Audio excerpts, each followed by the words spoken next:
Home to Harlem by Claude McKay. We're going to start by discussing a little bit of the autobiography of the author. Then we're going to go back to the historical background of the novel, of the Harlem Renaissance and the Great Migration. Then we're going to go and discuss the major themes and characters and the different conflicts that aroused during the whole novel. One of you guys wants to kick off with maybe some autobiographical information of the novel? I think the whole book was really mostly written about McKay's, trying to attribute to McKay's life. I feel like, the characters were supposed to, and all the situations were supposed to basically kind of convey different experiences that he went through as well during his life and his travels and his experiences and his over time gaining of different knowledge and education from different people. He was also this is during the Harlem Renaissance period, obviously, and it's said that McKay was a homosexual. And so that can leave a lot of ambiguity to, exactly what certain messages he's trying to send with maybe Jake and Ray and things like that. I had read when I was doing some research that they think that McKay is Ray, he's writing himself through Ray. How do y'all think that was portrayed in the novel? I think it makes a good point that Ray's the only educated black man that Jake really knows in the novel, and when other characters talk about famous people or higher class blacks in the novels, they're movie stars, they're not educated, and Ray's that one educated person he meets that's totally lost and doesn't have a place in the novel, but is able to teach the street smart main character Jake about things and a revolution in Haiti where blacks gain their freedom, and it teaches them a lot in the novel. Yeah, but also you said Claude McKay traveled to London, and that's where Jake first defects from the army to go. So it's kind of even travels in the same places, and also we know that in the end of the book, the main character Jake goes to Chicago, which is where Claude is where he ends his life as a heart attack. Exactly. In terms of where he goes and the different education that he obtains through different situations. I guess in terms of education and viewing people as intellectuals, it's the same as McKay's life in terms of the book with Jake and with Ray.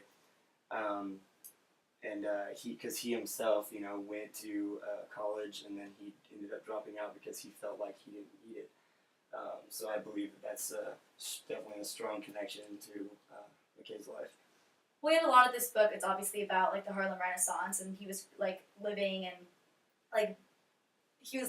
around when this was happening. So I think an interesting part is how this is a way more realistic portrayal about the Harlem Renaissance, which McKay ends up being able to depict, because I feel at least when I learned about it in junior high and stuff, it was depicted more as, not glamorous isn't the right word, but a rich art and history and a more of a movement of time, when in reality all this stuff was going on it's explained in the novel, a lot of sex and drugs and alcohol and drinking, and it doesn't seem it was so affluent per se during the time. For sure. I agree. I think that the way this novel is written, there's these glamorous decadent descriptions of the jazz songs in the club and how nice some of the buffet flats and different speakeasies and clubs, the Congo Club and all these places they go to where everything's lavish and they're drinking all these special drinks and everything. But I think what we all know this book has tons to do before he meets Ray and finds hardship on the railways. There's all this time spent in these clubs in Harlem where it's decadent, but at the same time, it's just all these conflicts of racism between blacks and just portraying this gritty, realistic portrayal of hard lives in Harlem, where some of the characters, like the main character, Jake, thrive. When we start applying this to the American dream, we say that there's all these problems in Harlem, but that's where he desperately wanted to be when he deserted from the war and was in London, and that's where he finds his sweet, long-lost brown woman that he searches throughout the entire novel. Well, we're touching most like the second point right now with the historical thing about the Great Migration. Yeah. And how like you have to know like the context of all of this, like the cultural mix that of the Great Migration of this huge influx of southern people going to the north, and from a rural setting to an urban setting. So we have to take that in mind also, and how Jake and all the people how all the people react to the urban type of lifestyle. When we talk about the lavish drinks and of him drinking scotch that he learned in London when he lived, we have to see that there were almost like 5 million people moving to the northern part of the States at that time, escaping the persecution in the South mostly.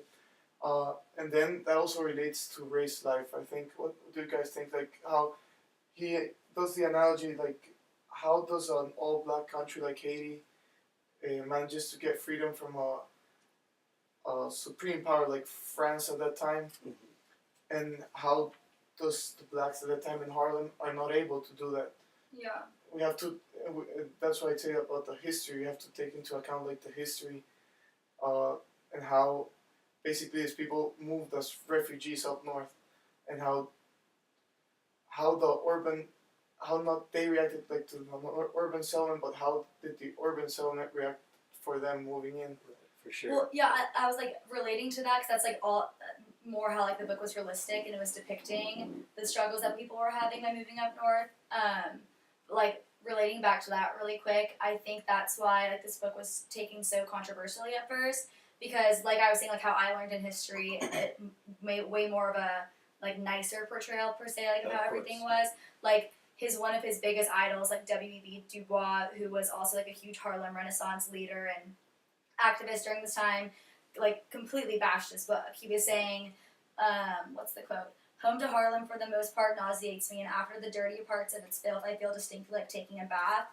So I think, like, although like McKay's celebrated now for this novel, obviously, but I think it's because it was so realistic. But back then, people felt like it was setting the black people back by portraying like what was really going on in this time, and like there's all the racism and all the sex and all that stuff. And you're definitely right. I mean, when when that community is feeling like they're desperately trying to achieve the American dream, and then there's this book that comes out that's just saying the realism of what's going on when, like, so badly they want to keep that hidden so that the people that, could stand in their way of them achieving success don't look at them and be like, oh, well, I read this book that's an accurate portrayal of your life, and now I'm going to judge you. I'm going to look at you and stereotype you for that reason. So, I mean, it's a definitely understandable reaction. However, definitely correct again in terms of, it's just a better, like you said, you learn in history. It's like they gave you a more, candy-coated, like, perception, but this is like, and I feel like McKay really wanted to be like, no, this is what is actually going on, Well, that's why I don't blame people for, like, bashing McKay, because honestly, I feel like if I was a black person during that time and we were, like, trying so hard to, like, not to, like, be seen as equals by the whites, I'd be kind of pissed that this book came out and, like, put us in a bad light, even if it was realistic. Right, so. right, no, definitely. I think we should go into more specifics, like he was saying about the racism within Harlem, because it's almost like this subculture where there's mostly blacks and then at times there's whites in the speakeasies, but I mean problems erupt from that. But I mean, when we look at the occupations of Jake and Zeddy, his wartime buddy, when they're back in Harlem, we see that they're sweet men and that some of these men don't work, where they're just relying off women who either own the speakeasies, like Zeddy's girlfriend, Jenhead Susie, and Miss Curly.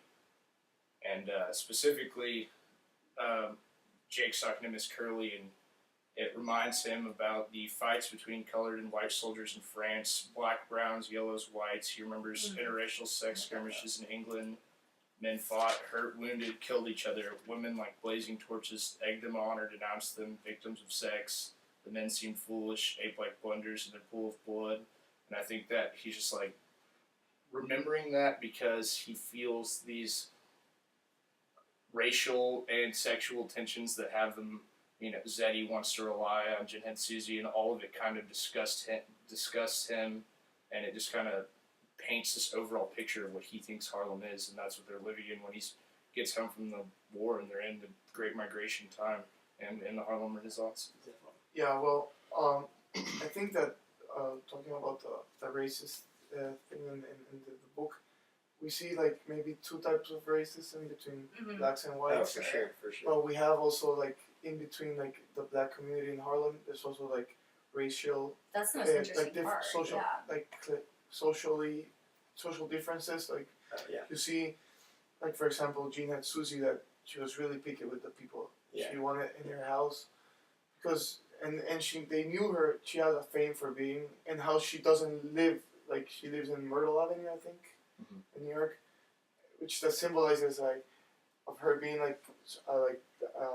more affluent than the rest of all the characters we're introduced to, and that's maybe why the author then goes like to the point of Seti moving in with her, and how she is like the dominant in the relationship. She's the one that dominates because she's the one with the money, and like that provides a lot of stability to Seti, and how she takes advantage of that to have him.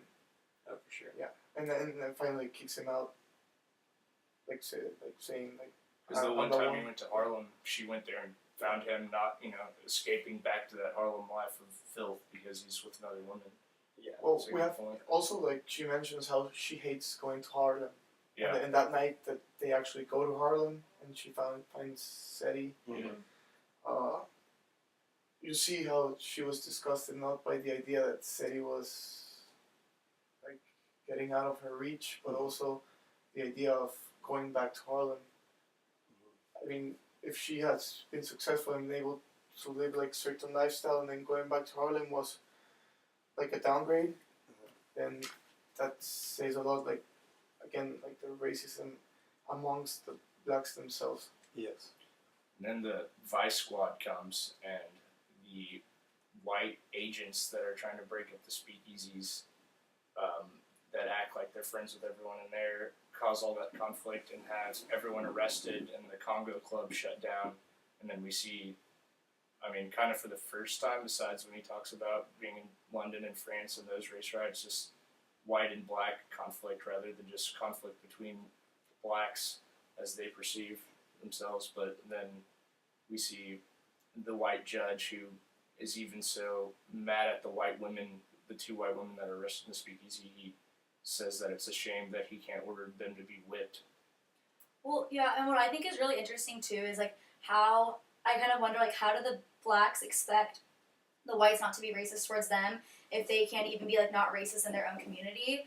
Because it's crazy like how racist they were to one another. Like I feel like it's kind of the sort of thing like you can't demand respect unless you give it yourself. And I feel like the black community like wasn't like respecting each other in like the racism sense. Like Jake was like really color conscious and prejudiced, I think, and there was a quote on page 201 that said, "And as an American Negro, he looked askew at foreign niggers. Africa was a jungle, and Africans bush niggers, cannibals, and West Indians were monkey chasers." So like basically it's just portraying like how racist they were in a community itself, and then with the whole like white, like lighter skinned black and darker skinned black. Like I don't know if someone else wants to talk about that, but no, that's definitely a key factor. Miss Curdy and Jeanette Susie are always looking for, she settles with Zeddy because he's not able to pass, or, he's described as darker skin, and so she thinks that he won't run away because he doesn't have as many opportunities, I guess. Yeah. But that's even the more interesting part too, I think, is because people liked light-skinned color people better, and then they're more attractive that they're light-skinned. Like I know, I forget what character it was, but he was saying like he felt ugly because he was so much like darker skinned and stuff. But then again, like if you were light skinned, there was a connotation of, I think they like used the word like a bastard child basically, because it meant it meant that basically you usually I think it was the husband Yeah. or the dad who like left Yes. the family. So And yeah, and it's crazy how much actually, just to touch on, you know, the shorter novels that we Yeah. read, because it connects with so yours, so passing, closely yeah. to passing, like what we presented on, is because it's, you know, like you said, whenever they're judging people of just racism within themselves, judging them based on the tint at which they are colored.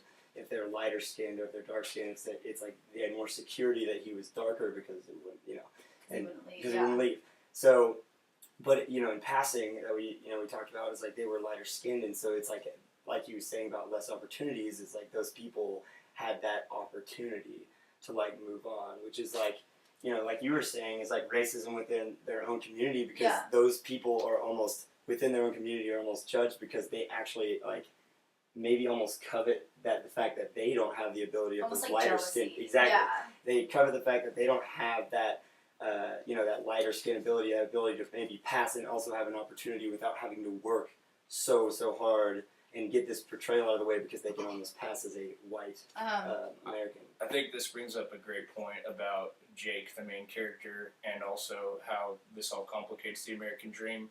The whole time, Jake is searching for his long-lost brown woman, and it's kind of like she's a kind of a metaphor for him wanting to stay with his roots, and that this idea of racism and passing and all this is something he's not interested in, and he's just disillusioned with America and Harlem in general. And I mean, that's why he's so fascinated by the story of Haiti and blacks So rising up and having a revolution against the French under a black leader. And I mean, that's kind of what he wants in this whole story. And I feel like that's why he's, you know, he finally gets fed up with his, we talked about Zeddy and Jinhead Susie, but he finally leaves Harlem to go on the railway because of Rose, his lighter skinned companion, who's, you know, supports him. But I mean, Well, I mean, in more concise terms, then I guess, like, what are you saying you think Jake's American dream was? Like, or do you What think I'm he's saying even is- achieving it? I think Jake's kind of described as this, like, you know, he just always gets along with everyone, stays away from all of that. I don't really think he knows what his American dream is, besides the fact that he's got this, like, pure sense of capitalism. He always wants to work. He doesn't want to settle down and be a sweet man and have a woman support him. But Yeah. it's kind of like finding a home away from this racism. Like, he doesn't want to be a scab that does the white man's job when they're But not Jake is there. so He racist doesn't want himself. he doesn't want to be in the So- like fight the white man's war. Like Yeah. he's just trying to go back to these traditional roots. And I think going away with Felice ends up being, you know, what he wants, his American dream. But he's kind of finding himself through all of his journey. Well, maybe that's the idea of the complication of the American dream. Like at the beginning of the book, we see a Jake returning home from abroad, from a new culture, and for him, like going to Harlem was going to his turf, His home base. Yeah. and he thought that by him returning to that He was home base, he was achieving his American dream, like going back home and fraternizing with people he previously knew, like Exactly. soul friends and all that. But then reality kicks in, Yeah, it turns and out. how the hardship of finding work, like the social complications Yeah. of that era, For sure.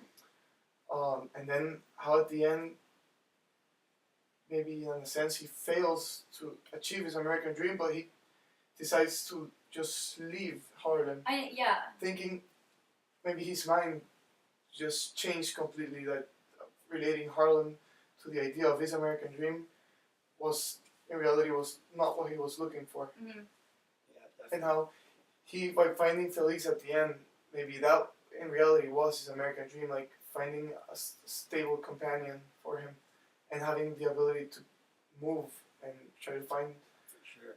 a better life, and as he leaves towards Chicago at the end of the book. I Yeah. don't know what you think about that. I think a good point about that is when he first meets her, he pays her $50 for, you know, for the night, I guess, and she gives it back to him. And Yeah. I think that, I mean, she thinks they're equals. He's getting away from that sweet man dependent world, like you said, and they're mutually like each other and move to Harlem. Supportive, yeah, in a sense. I mean, I also think that's like the realistic part, like you were saying.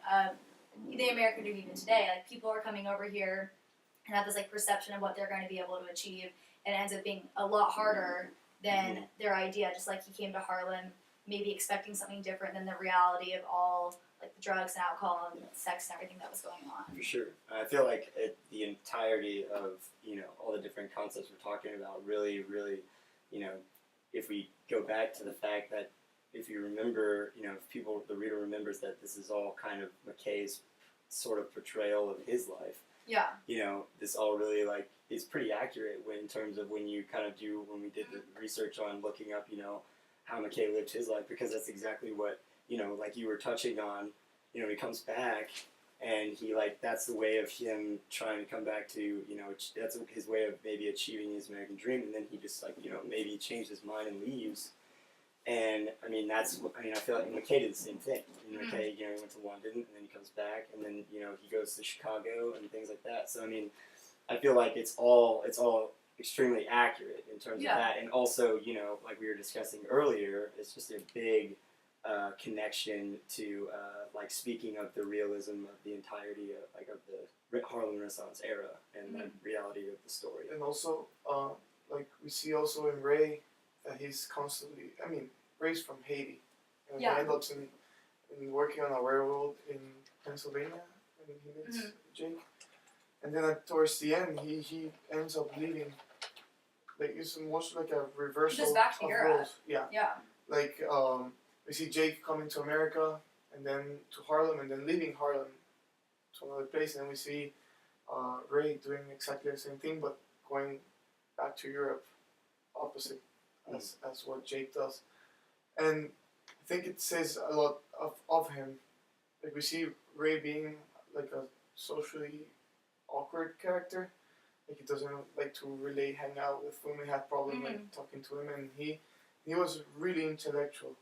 So maybe his dreams and aspirations weren't the same as other characters like Jake, Seti, Jane had Susie, and Rose or Felice. I don't know what you think about that. I think that you're right. I feel like he even says there's no place for me. I can't apply being educated because I'm black and this, and I was forced out of Haiti, because the U.S. Army came down and sanctioned it or whatever during the war, and he's stuck. There's nothing he can really do besides be a waiter on that railway. Okay, well, speaking of the railway, I just wanted to know, what did y'all think about how the chef, they described him as being, very dark skinned, how he, didn't want to serve food or eat food that was, pork chops and watermelon and chicken stew, which is typical, black food, I guess you could say. Mm-hmm. But yet, the Irish steward loved it, and so did all the whites, but, he was trying to get away from that. It's what do y'all think that's saying?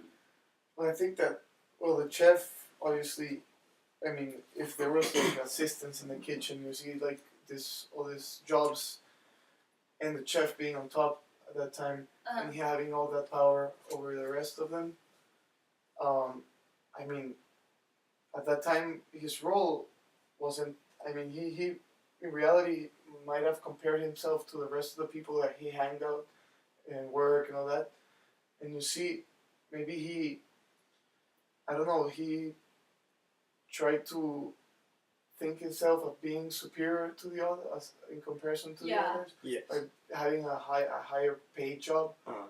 and being a critical job. Uh-huh. Which chefs and people loving his food and so he was like, okay, I'm the man. Yeah. So That's what you're saying. and these other guys don't have this ability, the same ability or skills as I do in cooking, and so in a sort of way he thought himself to be superior, and that's maybe what you said about the food and He maybe didn't want to associate even though they were. It's this bitter disillusionment. He Uh-huh. doesn't want to Exactly. believe that he's part of what he sees as a lower race, even though he's That's a part of that. So he stays away from the stereotypical things that they do and treats them poorly, and then calls the pantryman a bastard, which we talked a little bit about earlier. Basically it's the same thing as we were touching on earlier, is the racism within except in this case, it's more of racism within himself, Yeah. kind of, because he's rejecting what the stereotypes are, because he doesn't want to associate, he doesn't want to make anyone, doesn't want to give anyone ammunition, if you will, to like view him as what they stereotype as, like you were saying, like the lower class. He didn't want to associate himself with that community. Okay, Maybe we have 5 minutes left, so I mean, not that, but like. Let's start wrapping up. Yeah. About, like how the idea of how the book ends and how Final connecting the thoughts. final connecting thoughts. Maybe I don't know. What do you think that maybe Jake's departure? Does that symbolize? I don't know. Any of you have some thoughts about that? I don't know. I was very like dissatisfied with this novel. I think, like I think the ending was like kind of escape, and I don't know if y'all think it represents something more that I'm like not reading into, but I feel like he had all these events happen to him and like nothing connected or tied up at the end. Like I don't know. He just like left to Chicago. I would argue that the ultimate climax of this book is him and his friend Zeddy, who I mean, it's kind of been the foil or opposite of him, but I mean they're friends. They're not against each other until the end. It's like Zeddy doesn't want to work and wants to be dependent on people earlier in the book, whereas Jake always wants to work. And then it's this whole progress of how, I mean, their friendship totally deteriorates when ultimately Zeddy's with the girl of Jake's dreams. And I think if I had to sum this novel up through the themes, it would just say that Jake doesn't buy into anything of the, I mean, he's just disgusted with and hates all the race conflicts and just... But then, like, but he's so racist himself, so, like, I don't get that. Like, why do you think... The whole thing's a constant contradiction. Yeah. It's definitely a constant... I mean, I definitely see what you're saying in terms of, you know, that specific argument.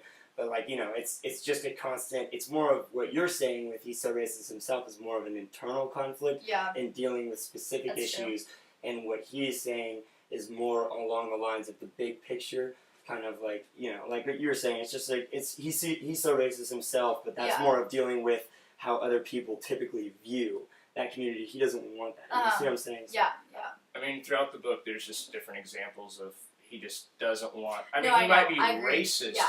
But what I'm saying is, like, his, you know, utopia, the place that he wants to go isn't racist. Isn't that, yeah. He doesn't want to fight a white man's war. He doesn't want to deal with all this stuff. He's disgusted with characters that, you know, think there's hierarchy and the way the blacks are, you know, there's lighter skinned one. All that doesn't matter to him, and he's just trying to get away with it. But I think what he believes the whole time is that you utterly just can't escape that in America at all. And, I mean, I don't think he thinks there's another place. He's kind of easygoing. Yeah. I mean, he defected in Europe, and he was alone in London, and there was race riots there.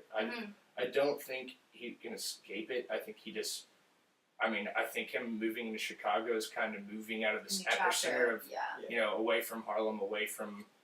I mean, I think even when he leaves with Felice, she has to go back and get that necklace out of Zeddy's, you know, the place where they stood together, and it's like that one last remnant of, like, all of their ties, like Jake and his friendship and all the racism and crazy parties and everything that happened in Harlem. And so I think it's an ultimate escape from that. Yeah, I mean, I think just kind of like to summarize it up and like kind of pull it out of the book and show it from McKay's perspective. I was saying, why don't we all go around and say, like, to wrap it up, like what we think McKay was like trying, basically the main message. Yeah, and I think what it's really showing is McKay's his passion, you know, for like, you know, I guess wanting to also convey this message and at the same time, you know, understand this great complexity of like attributing realism of a story and at the same time, you know, the different internal conflicts and like you were just saying when y'all two were having that discussion, you know, so racist himself and like, you know, but other people were racist.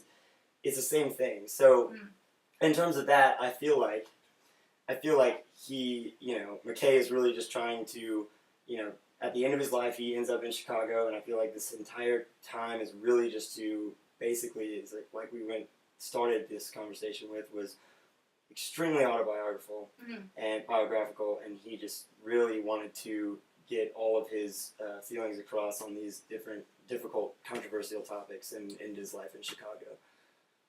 Well, I think that he was trying to portray the American dream in a really realistic way, like how the struggles and connect maybe at that time how like the historical connections between how historically in the South there was this type of segregation, but they couldn't escape that segregation because it transforms from us being a segregation from blacks and whites to being between blacks also. Mm-hmm. So I don't know what you think. Maybe some last thoughts. Yeah, just really quick. I think just through the stories of what W.B. Du Bois thinks is filth is just him telling a bunch of characters with real problems with race and sex finding meaning within their own lives, and I think that's the novel. Yeah. All right, awesome.